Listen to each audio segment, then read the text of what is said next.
Olá, eu sou a Juliana Prado da CBN. Eu sou a Estela Campos, editora de carreira do jornal Valor Econômico. E começa agora mais um episódio da nova temporada do CBN Professional, que é uma parceria da CBN com o jornal Valor Econômico. Aqui você encontra dicas sobre carreira, gestão e negócios para inspirar você. E nessa temporada tem uma novidade, além de nos ouvir, você também pode nos ver. O vídeo desse episódio já está disponível nas plataformas digitais da CBN e também do Valor. Então ajeite os seus fones de ouvido, aumente o som do seu tablet, do seu computador ou da sua TV, porque a partir de agora nós vamos aprender muito por aqui sobre os novos desafios da liderança. E o nosso convidado de hoje assumiu aqui no Brasil, em 2021, o comando da segunda maior empresa do mundo de venda de ingressos e promoção de eventos, bem no meio da pandemia e do isolamento social, quando ninguém saía para shows e eventos. Pois é, Juliana, sem dúvida foi um dos momentos aí mais difíceis para esse setor, né? Que depois viveu uma forte retomada em 2022 e 2023. Para ter uma ideia, entre janeiro e outubro de 2023, esse setor movimentou 96,7 bilhões no Brasil, segundo a Associação Brasileira de Promotores de Eventos. E este ano o setor enfrenta o desafio com a readequação da demanda e o cancelamento e adiamento de vários festivais de música. Para o nosso ouvinte ter uma ideia, segundo o site Mapa dos Festivais, até o primeiro semestre de 2024, 18 festivais alteraram a data de realização, 8 tinham sido cancelados e 9 adiados. Mas nosso convidado aqui, ele tem muita estrada para lidar com essas mudanças aí nesse setor. Isso porque ele foi um dos fundadores há 24 anos da Ingresso.com, a primeira plataforma brasileira de venda de ingressos. Um negócio que ele vendeu em 2005 para o Submarino, onde se tornou diretor de operações. E depois ele também chegou a trabalhar na B2W, o site formado pela fusão do Submarino com Americanas. E em 2012 ele voltou para a área de entretenimento, desta vez como diretor de operações da empresa IMM, onde foi responsável pela criação do site de venda de ingressos Tudos, onde ele ficou por 9 anos até entrar para a Eventim, onde ele é CEO atualmente. A empresa com sede na Alemanha chegou ao Brasil em 2016 e teve uma receita global em 2023 de 2,5 bilhões de euros.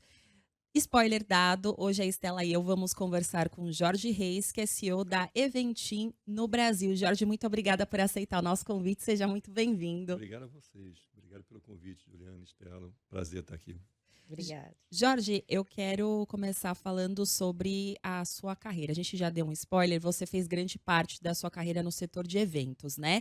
Mas, na verdade, a sua primeira experiência profissional foi no setor petroleiro. Depois você cursou tecnologia da computação, né? Como é que foi esse começo aí da carreira? Eu desde o ini eu fiz escola técnica antes, né, eu já vinha com uma área técnica. Desde o início eu queria trabalhar numa empresa grande, uma empresa, que me desse segurança e estabilidade, por questões pessoais. Eu fiz um concurso para a Petrobras eu tinha 18 anos e passei. Passei como técnico, fiquei quase 4 anos como funcionário lá, mas era uma vida mais complicada, porque eu tinha que embarcar em plataforma. Eu embarquei durante quase 3 anos, trabalhei em refinaria, depois de plataforma, como técnico mesmo. E como eu queria lá, fazer faculdade e seguir uma outra carreira acadêmica, e não era possível embarcando, eu pedi demissão aí com 21 anos e fui fazer, aí consegui uma bolsa na PUC, fui fazer tecnologia na PUC do Rio. Uhum. E tecnologia já era uma coisa que estava começando a despontar ali. Como é que você viu esse crescimento aí da tecnologia, todo esse movimento? Você já estava prevendo ali que o negócio ia. Existia uma demanda por empregos, na época ainda não tão grande quanto agora, e eu queria me empregar, né, rapidamente.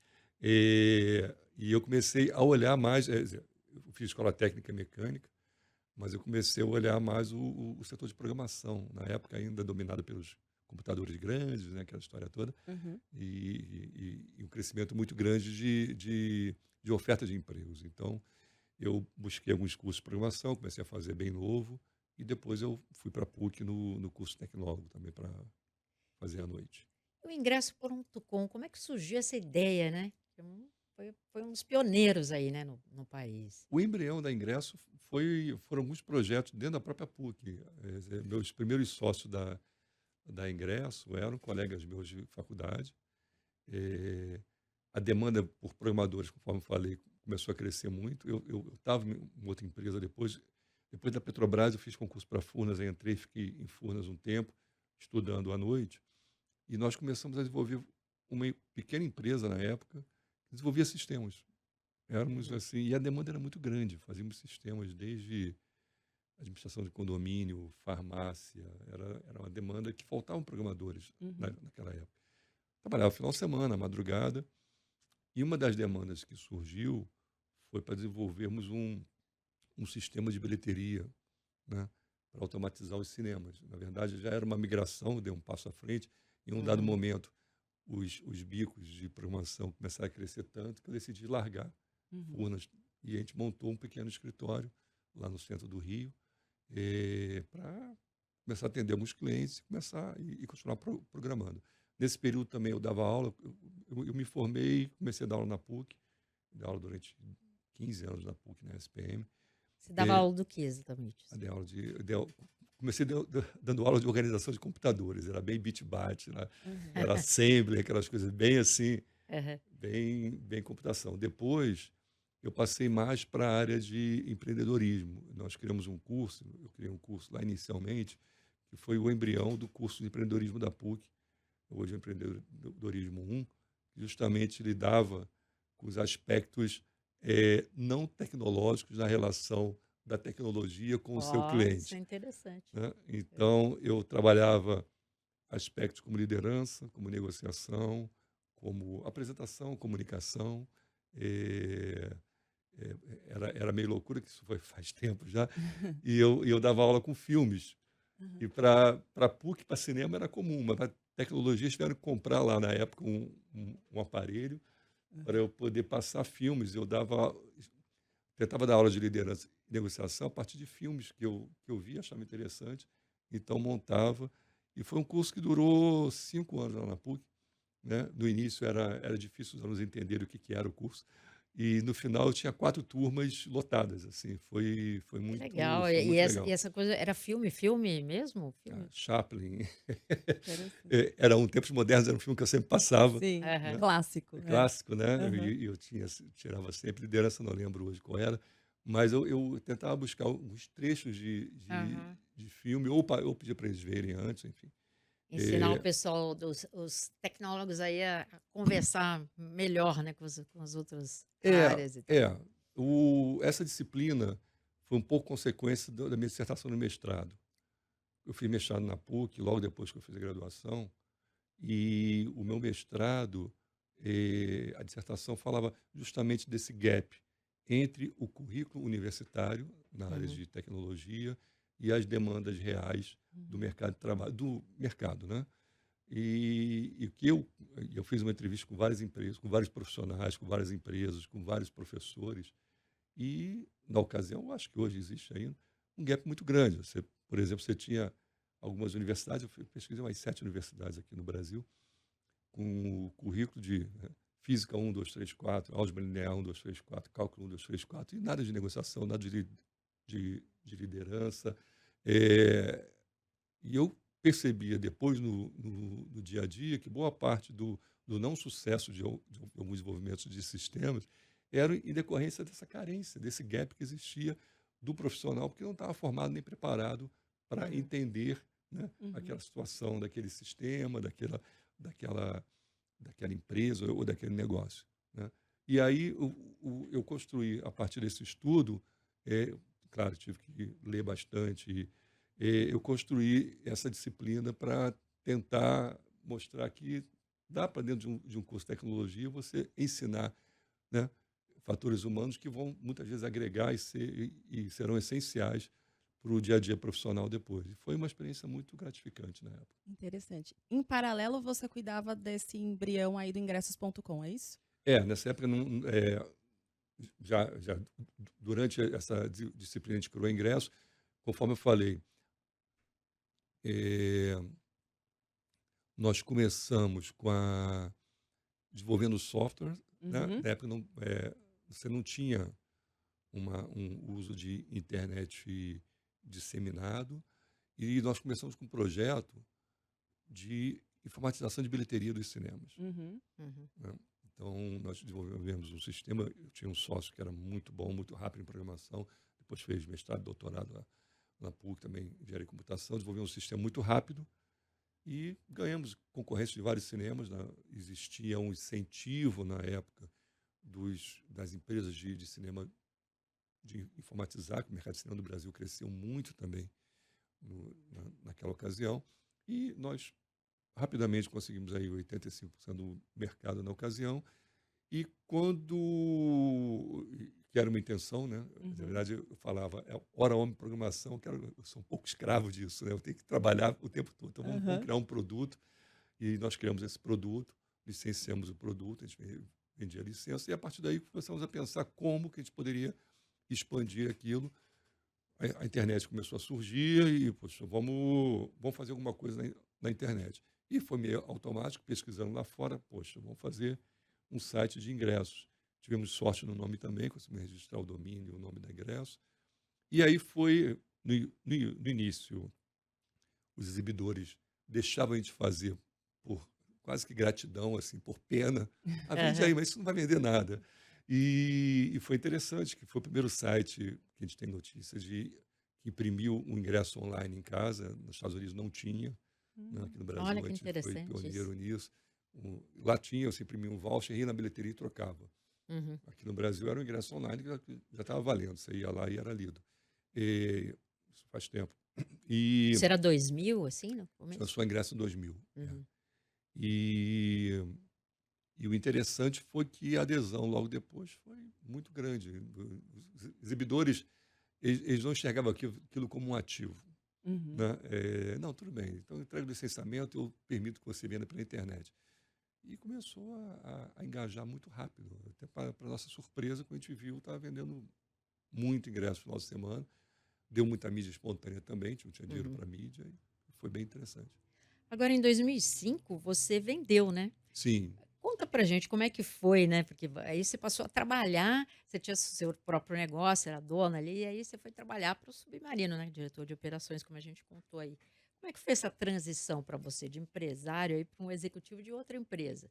Foi um desafio muito interessante, né? Eu sempre prezei muito trabalhar num ambiente com uma boa energia, com boas pessoas, com transparência, eu não consigo ser diferente. Eu já abri mão de algumas situações financeiramente seriam muito boas, promissoras, porque o clima não está legal, enfim. E a ingresso a gente está muito feliz, mas a gente, ao mesmo tempo, quando o Submarino nos procurou, que até hoje é amigo, Flávio Jansen, o então CEO do Submarino, foi uma proposta interessante para a gente em termos de dinheiro. Também nós não tínhamos uma situação financeira estabelecida, a gente recebeu um dinheiro pela venda na ocasião. E o que mais me motivou, claro, o dinheiro foi importante, foi a possibilidade de estar trabalhando naquele grupo, né? Uhum. Eu admirava muito o grupo Submarino, né? Que era uma empresa que nasceu da internet, né? O Uhum. Jansen era o líder lá, tinham vários outros diretores, empreendedores também.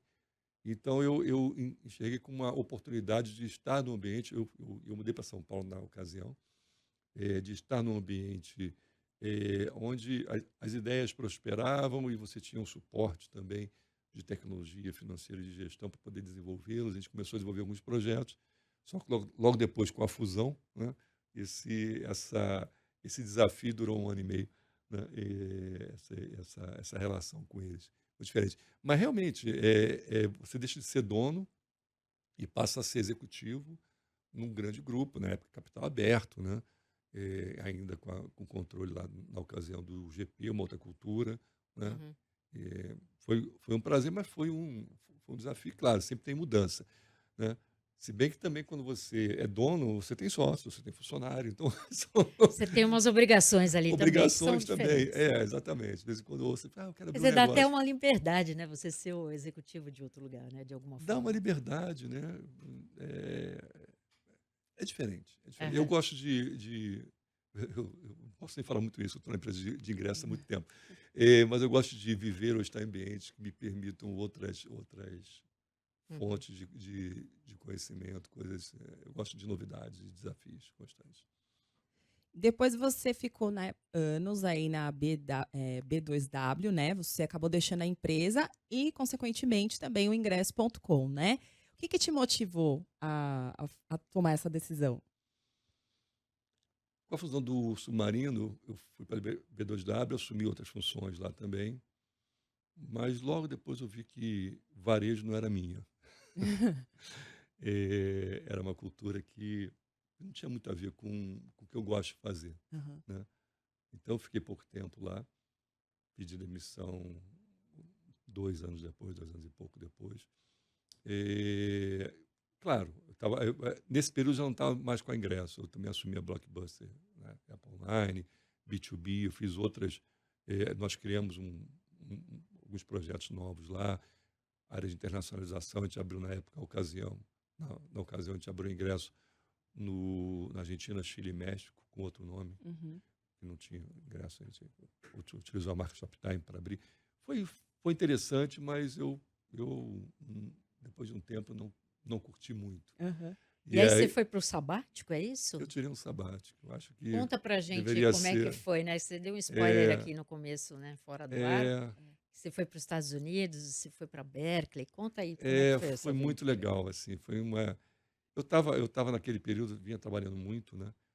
E na ocasião, eu tenho 3 filhas. Na ocasião, eu tinha uma filha de 14, uma de 4, uma de 2. E não, 5 e 3. E eu vi as crianças crescendo, né, a família lá, e eu não curtindo tanto o varejo, conforme eu falei, né? Trabalhava sábado, no feriado, difícil tirar férias, enfim. Falei, eu não quero essa vida. E aí fui para Califórnia, eu escolhi que tinha uns amigos lá, enfim, a gente queria também um lugar que tivesse algo universitário, que na época não estava dando aula, mas estava de licença da PUC.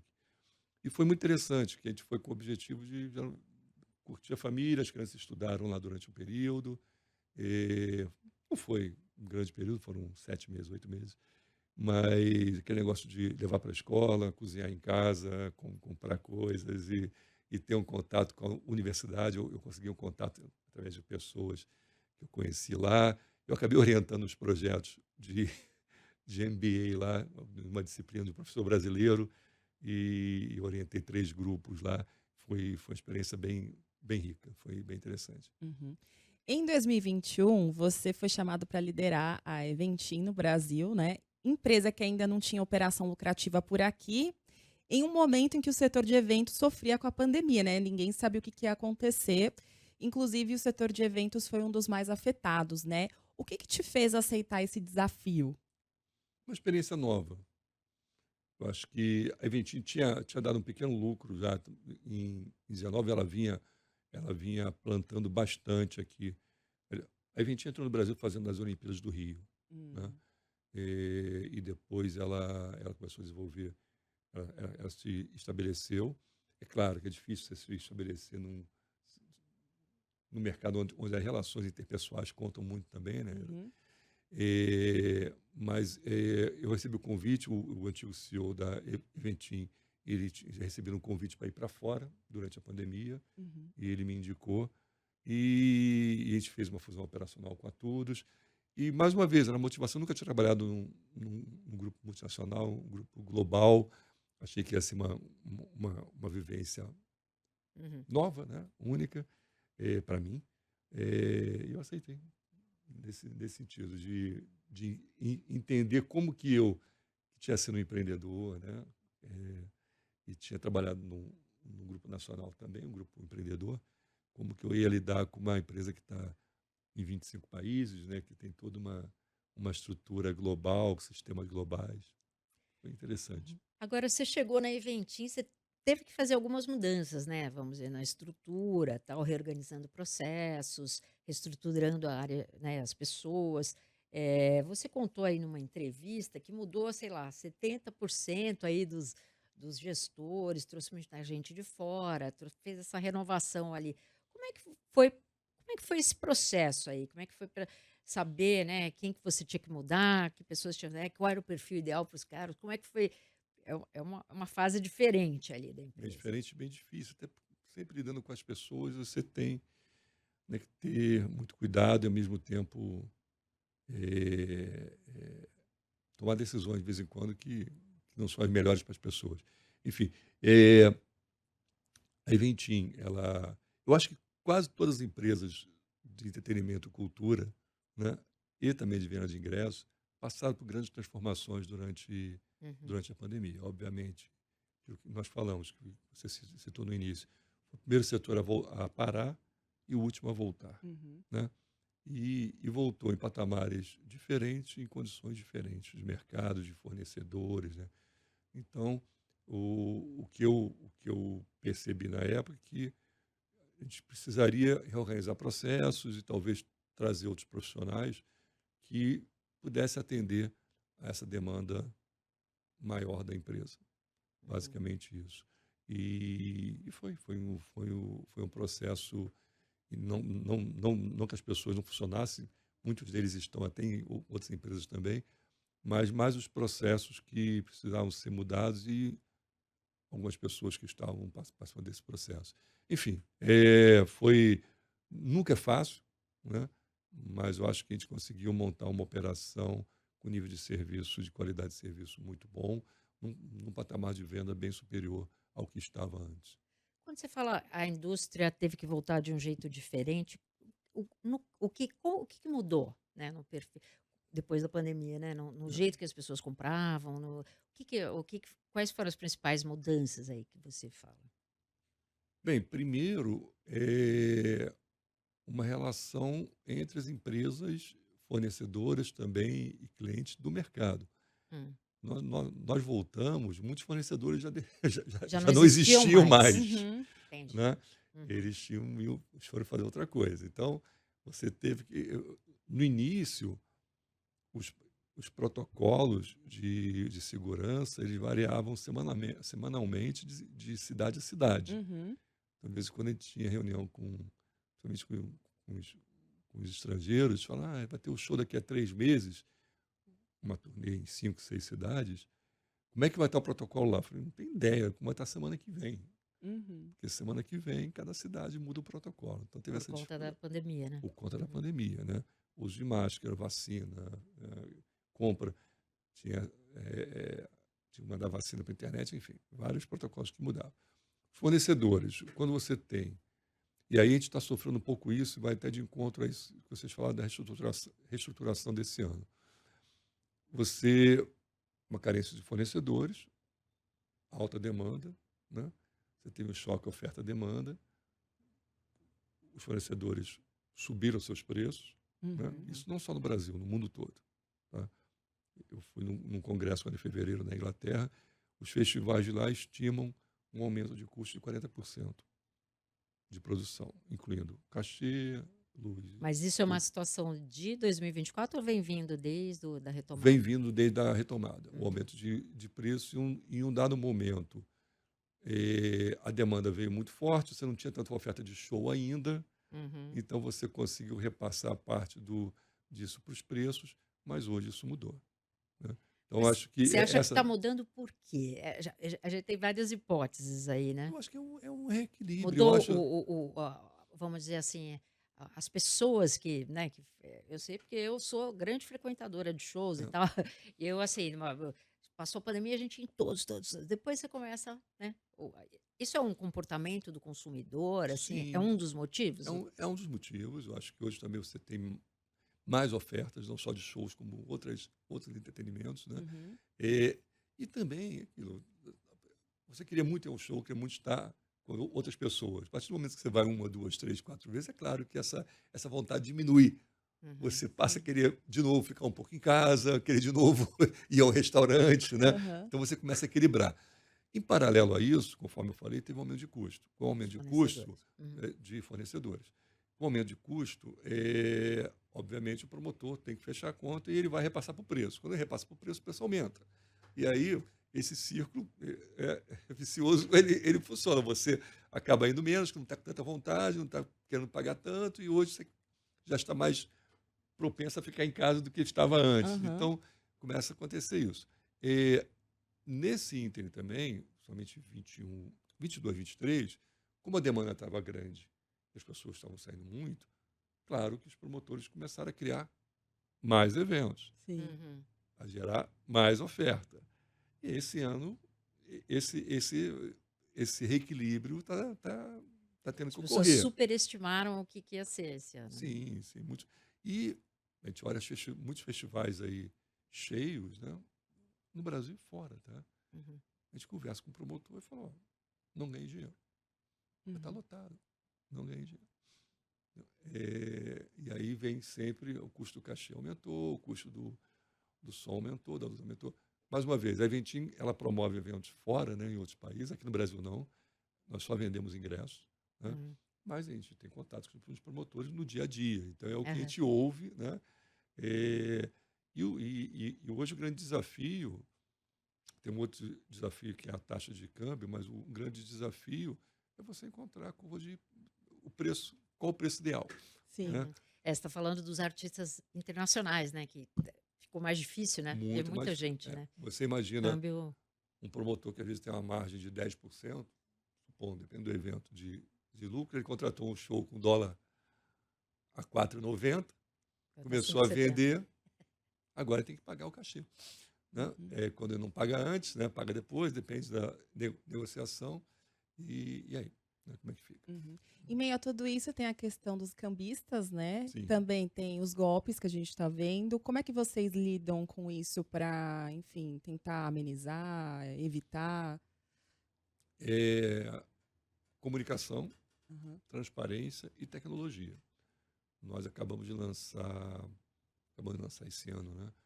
Nós lançamos o Eventim Pass, né? Que é um ingresso digital no aplicativo do Eventim, com toda a segurança do sistema Eventim.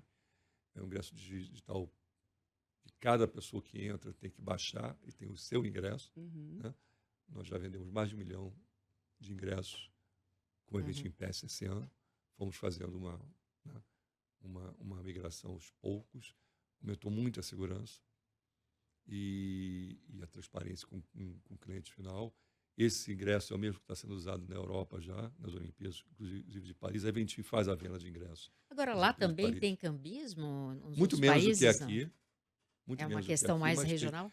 O cambismo, existe alguns sites, não vou citar os nomes, que eles viraram marketplace de revenda de ingressos. Né? Uhum. Uhum. Esses sites, em geral, são sites globais. Né? E existe um grande questionamento, né, já há alguns anos, dos produtores, dos próprios promotores de ingressos em relação a esses sites. Muitas vezes, esses sites não têm riscos, não correm risco, né, porque eles ganham um percentual da transação que é feita entre duas Sim. pessoas que, né, Uhum. essas duas pessoas podem ter boa fé e podem fazer tudo ou não. Então, o que a gente percebia, e aqui no Brasil esse fenômeno ele é mais, ele é maior, mas existe em outros países também, quando o ingresso era papel, né, a pessoa vendia o mesmo ingresso para 10 pessoas. Ou até vendia um ingresso que não existia. Ela falava, por isso que às vezes a gente fala, antes da abertura de vendas, é invenção. Ele que falou lá que tem um ingresso de tal show e não tem, ele vai receber o dinheiro e não vai. Uhum. Então, a comunicação, né, nos sites todos, né? A gente tem uma associação de venda de ingressos, de empresas de venda de ingressos, a gente fez uma campanha em relação a isso. Não compre ingresso em um site que não seja oficial. Né? Você pode Uhum. estar comprando um ingresso válido ou pode estar comprando um ingresso não válido. E só vai saber quando estiver entrando lá, que é muito frustrante. Sim. A gente Uhum. tem casos de pessoas que vêm de outro país. Uhum. Eu tive um caso de pessoa que veio de outro país, chegou com o ingresso que tinha comprado no site desse segundo mercado, o ingresso não era válido. Uhum. Né? Então, compre sempre nos sites oficiais, né? Nas plataformas oficiais, porque não há nenhuma garantia nessa outra plataforma. Então, voltando, né? Esses sites vendem ingressos no mundo todo. Alguns donos de conteúdo, né, lá fora começaram a criar seus próprios sites de segundo mercado, porque às vezes o ingresso de uma final de NBA, de um grande evento, de um grande show, ele é vendido por N vezes o seu valor de face, né? Então, tem alguém ganhando, que não é o promotor, que não é o dono do espetáculo, que não é o artista, né? Então, você desloca da, ca- da, da produção, da cadeia produtiva, né? O ingresso para um terceiro que não faz parte, não tem risco, É um né? cambista virtual aí, né? Exatamente. Os trabalhadores que trabalham poderiam estar ganhando aquele valor a mais que o cliente está disposto a pagar, os artistas, os promotores, que na verdade correm todo o risco, Uhum. né? E isso aí virou um fenômeno mundial. E por isso que esses ingressos digitais, com maior segurança, eles têm surgido, têm sido criados pelas principais empresas de ingressos para poder coibir, ou pelo menos mitigar um pouco esse risco. Uhum. Esse setor de eventos aqui no Brasil, né, a gente tem bastante plataformas online, né? Assim, você tem a Ticketmaster, Simpla, Eventbrite, enfim, o próprio ingresso.com ainda existe e tal. Qual é a estratégia da Eventim ali para manter na liderança aí, né, disso? A gente está posicionado em grandes shows de música no nosso core business. Claro que a gente começa a ampliar para outras áreas. Na Ingresso.com e na TUS a gente atuava muito com teatros, né? Então a gente está ampliando. A gente acabou de fechar a parceria com o Teatro das Artes agora aqui, aqui em São Paulo. Então a ideia é ampliar para esse segmento também.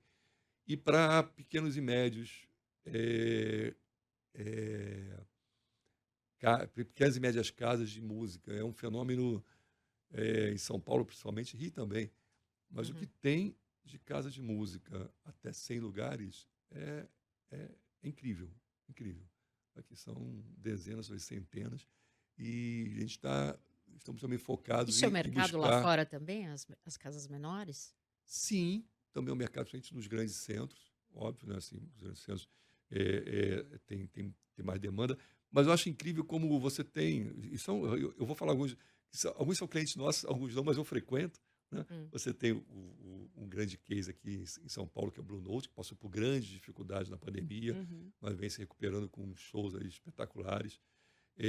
O Bona também é cliente nosso, né? Que é uma casa de até 200 lugares, ganhou vários prêmios agora. Mas você tem a casa de Francisca, do centro, que eu frequento Uhum. também, não é cliente nosso, mas a gente vai, onde você pode ver um show de um Zé Cabaleiro numa segunda-feira com 300 pessoas. Uhum. Uhum. Tem um outro teatro, que é o Teatro da Rotina, que tem menos de 100 lugares, né, na Morato Coelho, ali Pinheiros. Tem shows todo dia. Às vezes você vai, tem 40 pessoas, 50 pessoas. Eu fui ver recentemente um show do Tony Horta lá, parecia que estava na casa dele. Olha só. Então, são coisas fantásticas que você tem que buscar. E o que a gente tem, tá? E aí até é um apelo e um chamado às grandes empresas, patrocinadores também, que não é só de grandes festivais, né? Os grandes festivais Sim. são importantíssimos, os grandes eventos são importantíssimos, mas eu acho importante também que a gente busque parcerias com essas casas, né? Porque elas trazem novos artistas, e, Uhum. né? Claro que a internet, que as redes sociais hoje disseminam e tem esse apelo, mas são casos, Rio e São Paulo principalmente, que onde o pequeno artista e o grande artista podem Uhum. se apresentar de maneira diferente. Eu fui ver shows de grandes artistas, no Blue Note, por exemplo, 200 e poucas pessoas, shows intimistas totalmente diferentes. Maria Lima, Guilherme Arantes, vários exemplos aqui. Stanley Jordan, ontem que eu fui.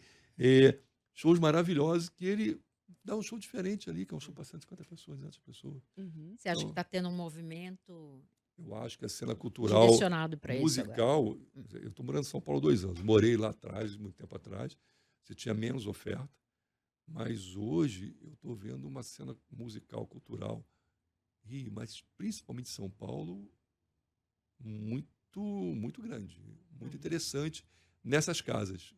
Uhum. Não só os grandes, claro, tem espaços maravilhosos. O Allianz é uma avenida maravilhosa, outros também. Mas casas pequenas que tem shows muito interessantes, um ambiente intimista, uma energia muito boa. Recomendo. Uhum. Vocês, Legal. como você contou, Jorge, vocês também participam da venda de ingressos de grandes shows, né, grandes espetáculos. Ano passado a gente teve o show do RBD, né, e fãs super, né, fanáticos e tudo mais, sempre usam as redes sociais para fazer críticas e tudo mais. Queria saber como vocês lidam com isso E se vocês levam em consideração até para ajeitar de alguma forma o modelo de negócio, enfim. Sim, o tempo todo, o tempo todo. O RBD foi muito impactante. Uhum. Nós tivemos 800.000 pessoas querendo comprar ingresso na fila virtual. Meu Deus.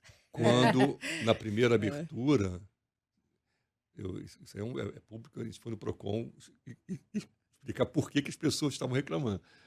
Ou seja, nós tínhamos 800.000 pessoas tentando comprar ingresso e nós tínhamos, a primeira abertura eram 3 shows, Aham.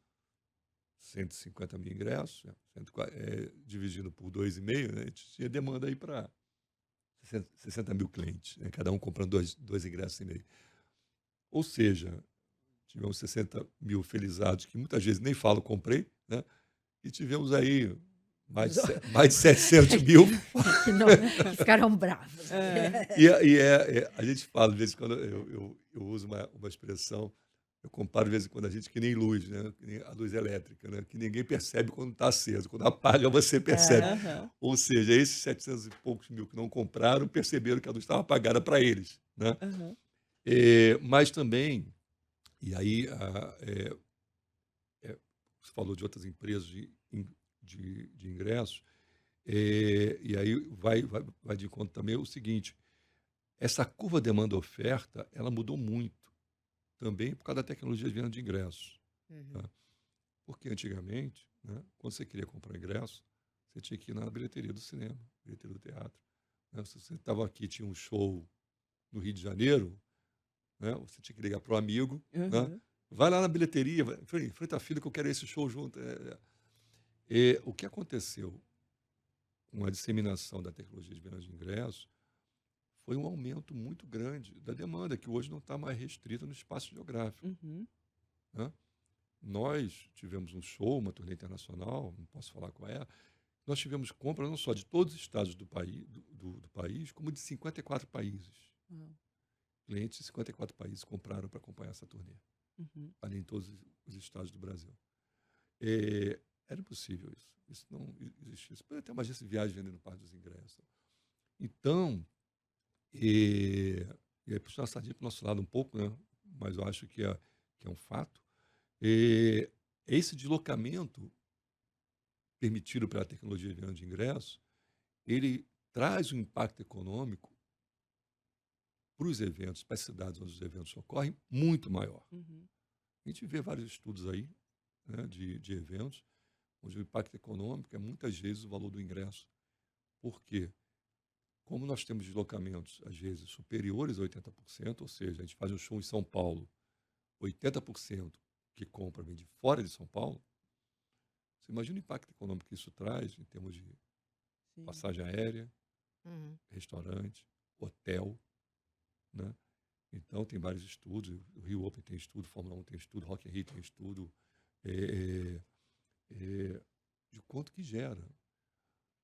É, Então, a importância da área cultural, da área de entretenimento, e cria um círculo virtuoso, no caso, que quando você amplia a sua demanda através da tecnologia que sai do espaço geográfico físico e vai para o virtual, você possibilita que os promotores ousem mais também, ganhem mais e consigam trazer mais shows. Uhum. Então, você acaba que, dificilmente, se a gente não tivesse uma tecnologia de venda na internet, você conseguiria fazer, se não me engano, foram 11 shows do Coldplay, ou 10 shows do Coldplay aqui em São Paulo. Sim. Só foi possível porque você tinha como vender para o Brasil todo e para outros países. Né? Então, é a mudança da própria natureza do negócio. Né? Acho que várias coisas mudaram, né? Mas eu acho que eu creio que o fator que mais impactou questão cultural, esporte também, nos últimos anos, um dos fatores que mais impactaram foi a tecnologia de venda de ingresso, porque ela consegue multiplicar aquela demanda em várias vezes. Uhum. Agora, você já comentou ali que o faturamento, né, da empresa vinha bastante da taxa de conveniência, né, também, que é cobrada aí, né, junto com os ingressos e tal, e que a ideia era diversificar os negócios. Como é que tem sido esse movimento? A gente tem buscado oferecer para o cliente rentabilizar mais a nossa receita orgânica, né? Então, por exemplo, nós lá fora já havia parceria com empresas de seguro. Muitas vezes você compra o ingresso, depois da pandemia isso ampliou essa necessidade, e você não pode ir a um show porque está doente, porque faleceu um parente, né? Antigamente não tinha como te ressarcir, porque não tem como. O promotor já pagou para o artista, já está lá. Uhum. É uma relação muito. Com a cadeia muito longa. Cancela esse ingresso. Já paguei para o promotor, que já pagou para o artista, enfim. E já teve os seus custos envolvidos. Ele já pagou o som, já pagou a luz, já alugou o estádio. Não dá para. Então, nós oferecemos esse seguro agora em parceria com uma empresa do mercado, onde o cliente pode pagar um percentual para poder, caso, claro, tem uma apólice com todas as condições lá, caso ocorra uma das condições, ele tem o valor do ingresso ressarcido. Aumentou não só no pós-pandemia, por causa, obviamente, né, posso comprar o ingresso, pode estar com Covid, não vou poder ir ao show, como também em função de um movimento também do mercado, que também, mais uma vez, eu acho que as empresas de ingresso ajudam nisso, de antecipação da compra. Antigamente, quando a gente abria uma venda, a gente abria com 3 meses, Nossa, agora 6 às meses, vezes é um ano, né? mais de um ano. A gente abriu o Bocelli com 1 ano e 3 meses de antecedência. Verdade. A gente abriu em março do ano passado, É. os shows foram em março de 23 e os shows foram em maio de 24.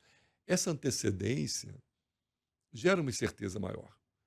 Então, colocar o seguro ali também beneficiou também o próprio mercado, a própria indústria cultural, de entretenimento, porque o cliente não pagando para não ter aquele risco, ele está mais propenso a comprar com mais antecedência, né? Porque eu vou comprar daqui a 1 ano, 2 meses. Tudo bem, eu vou pagar o Agora, seguro. isso está na taxa de conveniência? Não. Isso é outra coisa. É um serviço separado, serviço à parte, né? A taxa de serviço, a gente fala mais de serviço que conveniência. A taxa de serviço cobrada é similar ao que vários outros produtos online cobram, né? Se for pedir uma comida em casa, você paga a taxa de serviço. Se for alugar um apartamento ou uma casa através de um site também, você vai pagar a taxa de serviço. Não tem jeito. A gente tem funcionários, a gente tem um investimento alto em tecnologia, a gente tem o risco de fraude, tem custos de cartão de crédito, tem toda uma estrutura de custos envolvida que não tem como não cobrar essa taxa. Não faria sentido, não faz sentido algum. É um serviço prestado à parte, né? Com todas as garantias de segurança desse serviço prestado à parte. Então, essa taxa de serviço é cobrada no mundo todo. Existem outras taxas cobradas também pelo mundo, né? Eu fui em Londres agora, num local de 4.000, uma casa de shows de 4.000 lugares. Eles cobram uma taxa de restauração. Eu fui perguntar o porquê para o administrador. Não, que eles fizeram isso tudo, a lei lá permite. Não, eles fizeram uma manutenção, fizeram toda uma reforma daquele espaço, né? Custou. E eles cobram um valor dentro de cada ingresso, um percentual também, como taxa de restauração, para que os clientes possam ajudar a pagar aquela reforma toda que foi feita no teatro, que estava parado, velho. Eles reformaram, investiram milhões de libras e cobram. Então, eu acho o seguinte, essa relação com o cliente final tem que ser transparente, tem que ser comunicada. A gente tem que dar a opção também para esse cliente final comprar esse ingresso sem taxa. E hoje as empresas oferecem isso na bilheteria, como era antigamente, né? Se você comunica e o cliente está de acordo, não há nenhum abuso nisso. Muito pelo contrário. A taxa é legítima. Inclusive, teve um julgamento há 4 anos atrás no STJ que legitimou a taxa de conveniência para ser cobrada no Brasil toda, desde que ela seja comunicada durante o processo de compra. E o que as empresas, pelo menos da Brevin, fazem. Então, esse é o processo. Agora, o mundo todo. Você vai comprar ingresso para qualquer evento na Europa, Estados Unidos, na Ásia, você paga uma taxa de serviço para aquela compra.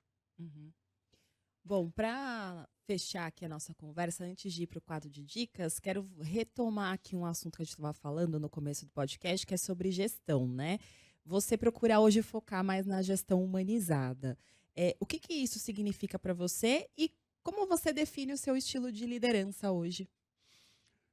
Eh, a gestão humanizada é olhar a diversidade, a diferença entre as pessoas como um fator inerente dentro de qualquer ambiente social e dentro do ambiente corporativo, né? Não é ser bonzinho, mas entender que as diferenças, elas trazem algumas dificuldades, mas tentar mostrar para o grupo e tentar ver isso também, que as diferenças, elas enriquecem. Se todo mundo fosse igual a cada um de nós, o mundo seria péssimo, Sim. seria muito chato. Aham. Então, e tentar sempre buscar nas diferenças e eh, conhecer as pessoas um a um individualmente, conhecer o background delas, não só o histórico, como a vida delas naquele momento, né? Você está Uhum. passando por um problema. A gente teve um problema muito sério, está tendo ainda, né? De saúde mental em todas as Sim. empresas. A Uhum. pandemia ampliou isso bastante, né? Foi muito sério, muito sério, né? E Você, está muito você sério. lidera quantas pessoas hoje lá? Hoje são 100 pessoas, Uhum. não é tanta gente. Lá na B2W eu cheguei a ter 2.000 liderados, Ah. era mais complicado. Por isso que eu tirei o sabático. Mas entender isso, e claro, a empresa tem objetivos, e fazer as pessoas entenderem também que não tem jeito, a empresa está ali para cumprir, né? Tem que dar lucro, tem, né, os seus acionistas, os seus donos, tentar desenvolver dentro de cada um, e eu gosto de fazer isso também, tentar descobrir os potenciais, as suas vontades, né? Uhum. Tem gente que não tem ambição, Sim. ou não tem grandes ambições, tem gente que tem que ter uma novidade a cada momento, e tentar encaixar essas pessoas. E também tem alguns momentos que você fala, não está dando mais. É como qualquer relação, né? Uhum. Olha só, eu acho que você está querendo ir para cá e a gente está querendo ir para cá. Uhum. Então, não dá mais, né? Vamos tentar trabalhar isso de uma forma, né, que não seja traumática para nenhum dos lados. É sempre difícil, né? Qualquer relação, você repactuar uma relação nunca é simples, né? Uhum. Então, é um pouco esse lado que eu gosto. E ambientes bons, ambientes transparentes, ambiente de boa energia. A gente trabalha muito, né? Então, a gente tem que Sim. ter. A gente não A gente passa a pode. maior parte do tempo no trabalho, né? Não dá. E quanto menos jovem a gente fica, mais prazer a gente quer ter no dia a dia, né? Senão não, Uhum. não vale a pena. Não vale a pena, Uhum. né? Tentar entender o que realmente vale onde você tem que colocar o seu foco, e onde você tem que colocar a sua energia mesmo, e onde você tem que colocar as suas broncas de vez em quando, né? E como fica a relação. As coisas não são relevantes. O que é relevante, né? Uhum. Uhum. Às vezes você passa o elefante e a pessoa não vê, passa a formiga, ela quer implicar, né? Então é tentar pesar um pouco isso também dentro de uma organização, como a gente pesa na família, como a gente pesa em qualquer relação social, né? Uhum. Bom, aproveitando esse gancho, vamos para o nosso quadro de dicas. E hoje a gente está falando sobre saúde mental, né? O que que você faz para desconectar? Porque em meio ao tanto trabalho, né? O que que você faz para cuidar da sua saúde mental? A primeira coisa da saúde mental, eu acho que é o autoconhecimento, né? Aham. Você tem que ver quais são os seus limites, e não ter medo nem vergonha de entender e falar para os que estão próximos quais são os seus limites. Isso não é uma fraqueza, é uma característica, né? Uhum. Eu acho que é importante. Eu procuro fazer exercício quase todos os dias. Eu gosto de correr, então eu corro, faço exercício pelo menos 4, 5 vezes por semana de manhã, geralmente. Me equilibra muito. Não era adepto de exercício até meus 30 e muito, 40 anos, tá? Aham. Mas eu comecei a ver que atua como remédio, É preciso, entendeu? né? Eu não me sinto. Hoje passei a me sentir mal sem, mas não me sentia mal sem, mas me sinto melhor fazendo. Aham. Acho que é isso. Tentar desconectar para dormir bem. Dormir bem é essencial. Para mim é essencial, acho que para todo mundo é essencial. Então, eu paro de olhar e-mail 7 da noite, 6 da noite, 7 da noite. Eu desligo do trabalho. Se alguém tiver alguma urgência, tem meu WhatsApp, todo mundo tem meu número. E as experiências que eu tenho, que trabalhar até tarde, olhar e-mail, trabalhar 8, 9, 10 horas, eu durmo mal. Quando eu durmo, meu sono não é legal. Então eu tento ver uma série, ir ao cinema, jantar, estar com a família, né? Ler um livro. Eu tento desconectar. Você consegue não trabalhar no fim de semana? Olha só, eu trabalho com evento, né? É, né? É. Difícil, Então, né? então, desde a época de cinema, eu falava. Isso quando tem um funcionário ou outro que, putz, eu tive que trabalhar, atender o cinema sábado. Né? Mas eu falei, eu adoraria que as pessoas fossem ao cinema de segunda a sexta, de 9 da manhã e 5 da tarde. Aham. Mas as pessoas temam ir ao cinema. Né? O cinema geralmente sábado, sexta-noite, Exato. sábado e domingo. Evento é a mesma coisa. Então eu tenho que trabalhar, mas eu tento trabalhar. Eu vou. Todos os grandes eventos que nós fizemos no ano passado, eu fui, só não fui. Até porque os promotores estão lá, que são nossos clientes, nossas relações, eu vou. Mas eu tento curtir também. Tento curtir. Às vezes é um show que eu não gosto tanto, são 5 shows de um artista que eu não tenho muita afinidade. Eu vou lá, faço a operação, falo com o promotor, todo mundo entrou, na terceira música eu vou embora. Outros shows não. Outros shows eu fico até o final, ainda tem o pós-show. Então depende muito. Eu tento, geralmente, às vezes vou com esposa, com filhas, dependendo, transformar aquilo num momento agradável também. Falando em show, né? Vamos mudar um pouco o quadro de dicas. Qual o show que você assistiu, assim, nos últimos tempos que você gostou bastante? Eu sou louco pelo Paul. Eu fui a todos. Esse Quem ano não é? tem de Quem novo. não Esse Eu ano fui, tem de novo. esse ano tem de novo. Eu fui a todos. Eu fui a todos os shows do Paul aqui, do início ao final. É fantástico. É um exemplo, né? A gente tem outros exemplos aqui no Brasil também, de artistas que estão passando a barreira dos 80 de uma forma muito ativa, né? Sim. Aham. Vários exemplos, Ney, o Chico, passou 80 agora, o Caetano, o Gil. Fantástico. Você vê um artista que nem o Paul McCartney, que não precisa de dinheiro, né? Sim. Não precisa de ser mais famoso. Ele toca 2 horas e 40, 45, Aham. toca e canta todas as músicas. É Não verdade. tem uma música que ele sente, fala, toca você, né? E eu não vou tocar essa. Ele toca e canta todas as músicas. É fantástico. É um exemplo de vida, né? Assim, de trabalho, vida maravilhosa. Uhum. Então vamos encerrar com alguma música do Paul. Qual que você mais gosta? Foi uma que ele não fez. Foi uma que ele tocou, que ele fez nos últimos, que ele tocou do show lá no Morumbi há um tempo atrás, mas não tocou nessa The Long and Wide Road. Ah, Que ele não tocou nessa última turnê. Eu fiquei frustrado. vamos ver se ele toca. Bom, vamos ver se ele toca dessa vez, né? Bom, Jorge, eu gostaria muito de agradecer aqui. Agradeço a vocês. Obrigada, Espero que viu? você volte mais vezes. Muito obrigada. Ok, honrado aí com o convite. Muito obrigado. Obrigada. A gente conversou com o Jorge Reis, CEO da Eventim no Brasil. E Estela, eu te vejo no próximo episódio, combinado? Combinado. Agora eu vou ficando por aqui em mais um episódio da nova temporada do CBN Professional, que é uma parceria da CBN com o jornal Valor Econômico. Se você gostou desse episódio, mande um e-mail para cbnprofessional@cbn.com.br. Se você quiser saber mais sobre o que você acompanhou aqui e outras informações, entra lá no site do Valor Econômico. Os trabalhos técnicos desse episódio são da Débora Gonçalves, a sonorização é do Cláudio Antônio, e o roteiro e a produção deste episódio foram feitos pela Estela Campos, Bárbara Nor e por mim, Juliana Prado. Eu te encontro na semana que vem. Beijos pra você e até o próximo episódio.